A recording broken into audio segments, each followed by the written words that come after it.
being part of a brand new school from day one. And it's an honour, it's a privilege. I think that's another thing. Besides the teaching, being a member of this staff is something I'm really proud of.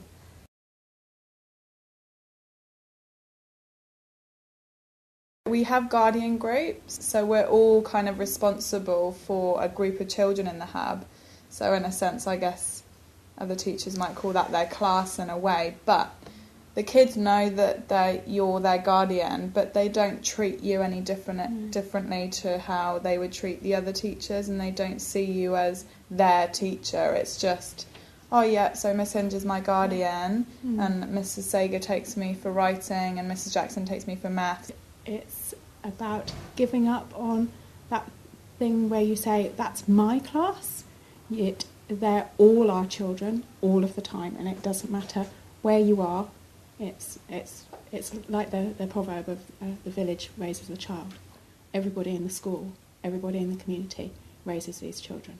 To be an effective teacher in this environment, I feel we all need to know the learner really well, because that's our starting point.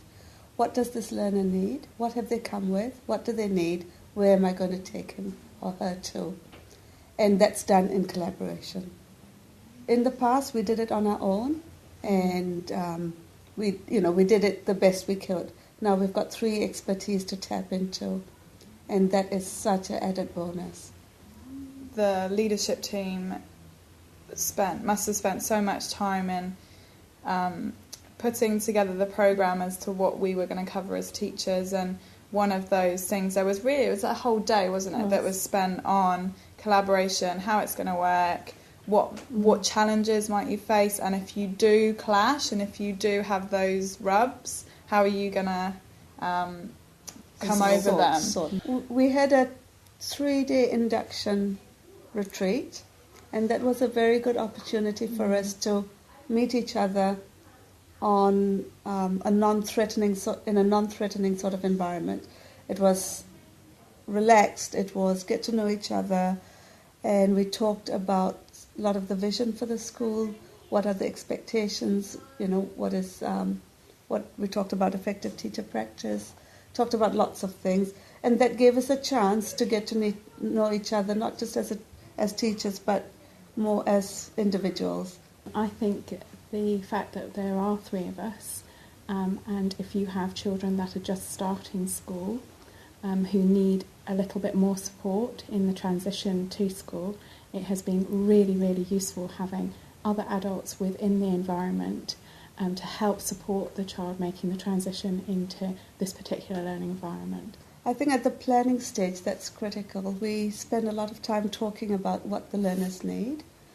We plan using Google Docs, so we might spend time planning together on a Thursday afternoon, but then we can add to it in our own time, and everyone has access to it. We've made a very conscious effort to help children make those connections, because we might have I might have little Johnny for reading, but Charlotte might have him for writing. So we talk about what his needs are and how are we going to help him make those connections, and put that into our plan. In this environment, if children are needing that little bit of TLC or individualised education, we can do it. And that's reflected in our planning. The fact that we withdraw small groups when the bigger group, it may be doing a warm-up session, or is needing extra a push in a certain area, be it in writing or reading or maths.